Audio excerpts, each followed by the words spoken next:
পার্বত্য চট্টগ্রামের খাগড়াছড়ির ঘটনা মোট নিচ্ছে কোন দিকে? একদিকে বাংলাদেশের অন্তর্বর্তীকালীন সরকারের প্রধান গেছে জাতীয় সংঘের অধিবেশনে যোগদান করতে, সাথে গেছে বিভিন্ন দলের উচ্চপদস্থ নেতাকর্মীরা, দেশের জন্য ভালো কিছু আনবে। রোহিঙ্গা সংকট সমাধান নিয়ে চলছে আলোচনা। দীর্ঘ 9 বছরের রোহিঙ্গারা আমাদের উপর থাকলেও কোনোভাবে তাদের সংকট সমাধান হচ্ছে না।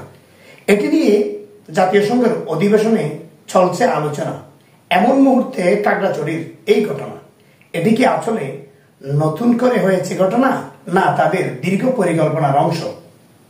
এটি আসলে তাদের দীর্ঘ পরিকল্পনার একটি অংশ মাত্র।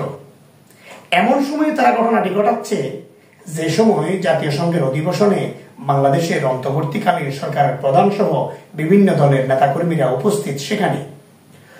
অন্যদিকে বাংলাদেশ মিয়ানমার সীমান্তের ওই পারে সন্ত্রাসী আরাকান আর্মিরাও বাংলাদেশের বিরুদ্ধে নানান অপপ্রচার ছড়াচ্ছে। রোহিঙ্গা স্যালভেশন আর্মি নামের একটি মুক্তিকামী সংগঠন, রোহিঙ্গারা দীর্ঘ 9 বছর ফিরিয়ে যেতে না পেরে তারা নিজেরা নিজেদের অধিকার আদায়ে লড়াই চালিয়ে যাচ্ছে মিয়ানমারে। এদিকে মিয়ানমারের সশস্ত্র বিদ্রোহী আরাকান আর্মি নানান দোষগুলো চাপাচ্ছে বাংলাদেশের উপর। এটি আরেকটি কৌশল। তাদের এই কৌশল হচ্ছে পাহাড় থেকে সেনা ক্যাম্প সরাতে, নানানভাবে সেনা শাসন এবং সেনারা যে বাংলাদেশের 3 পার্বত্য অঞ্চল রক্ষণাবেক্ষণ করতেছে সেখান থেকে সেনাদের সরাতে দীর্ঘ পরিকল্পনা করে আসছে পাহাড়িরা। নিজেদেরকে দাবি করতেছে আদিবাসী। এই কেমন কথা? এদেশের ধর্ম বর্ণ নির্বিশেষে সকলে বাংলাদেশী, আমরা সকলে এদেশের আদিবাসী। স্বাধীনতার আগে পরে এদেশে জন্ম নেওয়া সকলে স্বাধীন সার্বভৌমত্ব রক্ষা করতে 1971 সালে এদেশ স্বাধীন করেছে। এদেশ স্বাধীনতার মধ্য দিয়ে আগে পরে বসবাস করা বা এদেশের স্থায়ী বাসিন্দারাই এদেশের আদিবাসী। এখানে ধর্ম বর্ণ কোনোটাই পৃথক নেই। নতুন করে পাহাড়িরা নিজেদেরকে আদিবাসী বলা, এটি তাদের দীর্ঘ একটি পরিকল্পনা। সেনা ক্যাম্প সরালে তারা 3 পার্বত্য অঞ্চলকে মিয়ানমারের আরাকানের সাথে যুক্ত করে একটি রাখাইন স্টেট ঘোষণা করতে তাদের দীর্ঘ পরিকল্পনা। এই পরিকল্পনার অংশ হিসেবে বর্তমানে বাংলাদেশকে প্রশ্নবিদ্ধ করতে এবং আন্তর্জাতিক চাপ বাংলাদেশের উপর পড়তে তাদের দীর্ঘ পরিকল্পনার অংশ হিসেবে খাগড়াছড়ির এই ঘটনা। খাগড়াছড়ির একটি ছাত্রীর ধর্ষণের ঘটনায় যে গ্রেফতার হয়েছে সেও তো বুদ্ধ ধর্মাবলম্বী একজন। তাকে গ্রেফতার করেছে, 6 দিনের রিমান্ড দিয়েছে তাকে, ঘটনায় বের হবে। এখানে এই ঘটনা হয়েছে, ঘটনার আসামিও গ্রেফতার হয়েছে, তার বিচার চলছে। এই মুহূর্তে বিক্ষোভের কোনো প্রয়োজন আমরা দেখতেছি না। এটি আসলে তাদের পরিকল্পনা। সামান্য একটি ঘটনাকে তারা সামনে দেখিয়ে তাদের কোনোভাবেই এই কৌশল বাস্তবায়ন করার জন্য তারা তুলেছেন নানান একটি ঝগড়ার অংশ। তাদের পরিকল্পনা অনুসারে পাহাড়ি সন্ত্রাসীরা সশস্ত্র অবস্থায় এসে সাংবাদিকদের উপর হামলা, সেনাবাহিনীর উপর হামলা এবং নানানভাবে তারা অস্ত্র চালিয়েছে। অস্ত্র উঁচু করে ঠাক করে গুলি চালাচ্ছে, গুলি চালাতে চালাতে সামনের দিকে যাচ্ছে। এমন মুহূর্তে সাংবাদিকদের ক্যামেরায় তা ধারণ হয়েছে। এটি তাদের পূর্ব পরিকল্পনা। এর মধ্যে দেখা যাচ্ছে একটি ফেসবুক পোস্টে মেহেদী হাসান পলাশ, পার্বত্য নিউজের সম্পাদক, তিনি তার ফেসবুকে স্ট্যাটাস দিয়েছে পার্বত্য খাগড়াছড়িতে নানানভাবে সংগঠিত হওয়ার জন্য অনেকগুলা চাপাতি নিয়ে যাচ্ছে পাহাড়ি সন্ত্রাসীরা। এই মুহূর্তে সেনাবাহিনীর হাতে সেগুলা গ্রেফতার হয়েছে। এমন একটি পোস্ট আপনারা দেখতে পাচ্ছেন। এই পোস্টে বোঝা যাচ্ছে তারা দীর্ঘ পরিকল্পনার অংশ হিসেবে আগে ঘটনা তুলেছে, তারপরে নানানভাবে তারা সশস্ত্র অবস্থায় সংগঠিত হচ্ছে, সেনাবাহিনীর উপর আঘাত চালাচ্ছে। আসলে আমরা বলতে চাই আদিবাসী কারা? বারবার সেনা ক্যাম্প সরিয়ে নিতে, সেনাদেরকে পার্বত্য অঞ্চল ছেড়ে চলে আসতে তাদের নানান দাবি, নানান কৌশল, এটি কি বলে? আপনারা কি বাংলাদেশি নয়? বারবার পাহাড় ছাড়তে বলার অংশ কি? বারবার পাহাড় ছেড়ে সেনাবাহিনীদের চলে আসার যে ঘোষণা, তাতে কি এই পাহাড় আপনাদের বাবার না সকল বাংলাদেশীর? একটা স্লোগানে দেখা যাচ্ছে ঢাকা বিশ্ববিদ্যালয়ের কিছু ছাত্ররা বলছে, তাদের মুখ থেকেই সেটি একটু শুনে আসি। কোথায় কোথায় পাহাড় চাল, পাহাড় কি তোর বাপদাদার? কেউ নয় আদিবাসী, আমরা সবাই বাংলাদেশী। কেউ নয় আদিবাসী, আমরা সবাই বাংলাদেশী। আমরা সবাই বাংলাদেশী, কেউ নয় আদিবাসী। কেউ নয় আদিবাসী, আমরা সবাই বাংলাদেশী। তাদের এই কথাই আদিবাসী, আমরা সকলে আদিবাসী। পাহাড় তো তাদের বাপদাদার নয়, সকল বাংলাদেশির এই পাহাড় আমাদেরই সম্পদ, আমাদেরই ভূখণ্ড। এটি রক্ষা করতে সকলকে এগিয়ে আসতে হবে। তাদের কৌশল এখানে আর চলবে না। পার্বত্য অঞ্চলকে আরাকানের সাথে মিলাতে এটি নানানভাবে তাদের চক্রান্ত চলছে দীর্ঘদিন ধরে। এদিকে আরাকান আর্মি নামের সন্ত্রাসীরা নানান কৌশল চালিয়ে যাচ্ছে। বাংলাদেশ মিয়ানমার সীমান্তের নাফ নদী থেকে জেলেদেরকে ধরে নিয়ে যাচ্ছে। অনেক জাহাজ জিম্মি করে টাকা আদায় করতেছে। বাংলাদেশের নানান সুরা কারবারে তারা ইয়াবা ঢুকিয়ে দিচ্ছে।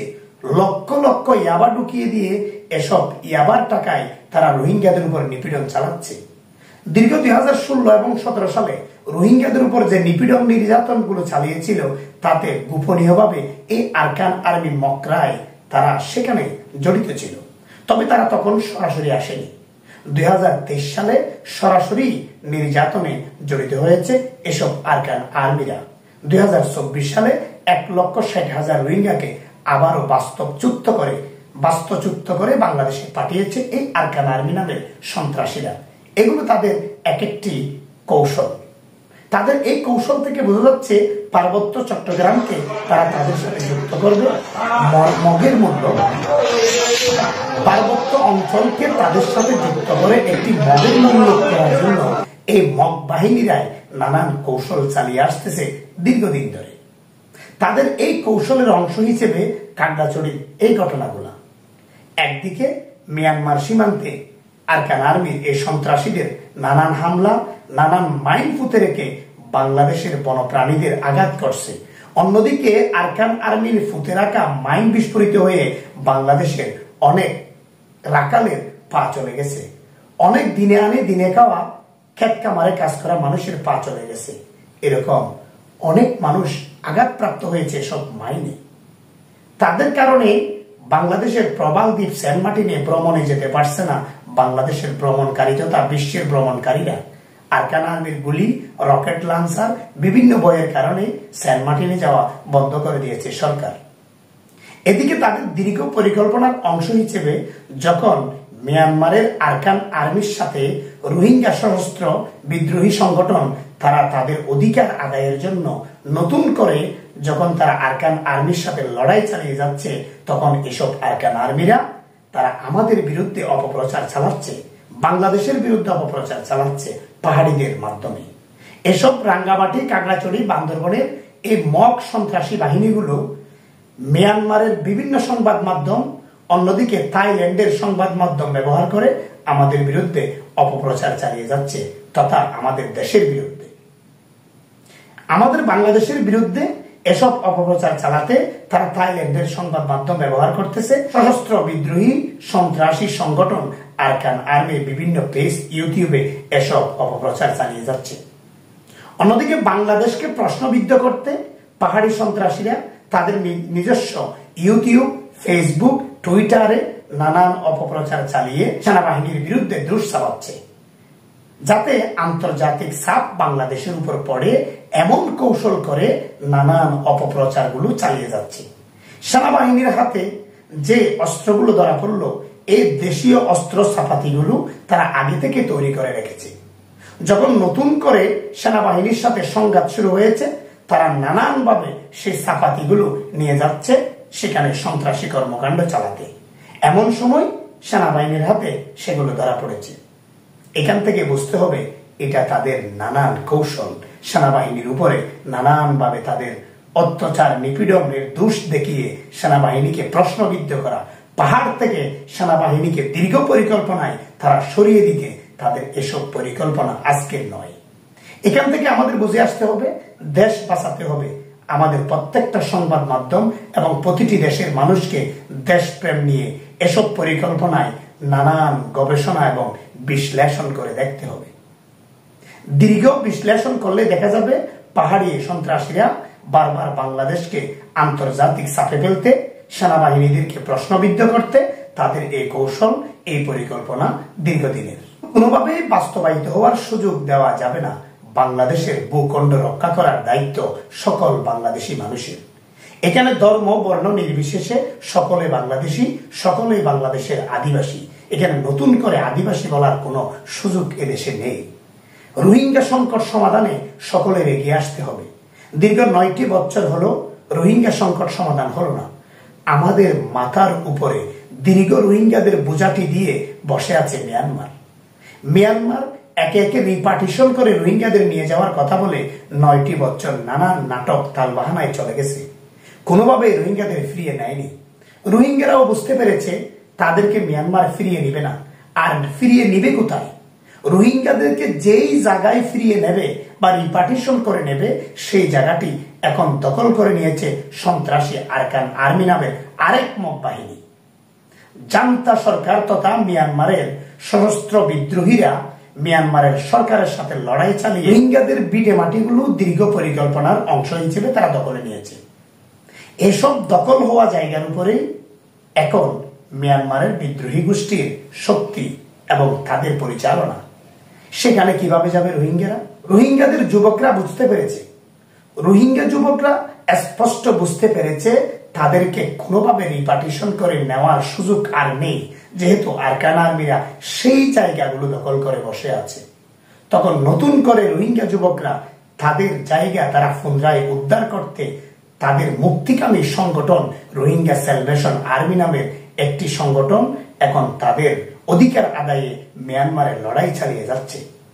লড়াই চালিয়ে যাওয়ার এই মুহূর্তে বাংলাদেশের উপর দোষ চাপাতে, বাংলাদেশকে প্রশ্নবিদ্ধ করতে পাহাড়ি সন্ত্রাসীদের নানান কৌশল হিসেবে খাগড়াছড়ির এই সংগঠনের উস্কানি দেওয়া এই ঘটনাগুলো, এটি তাদের দীর্ঘ পরিকল্পনা।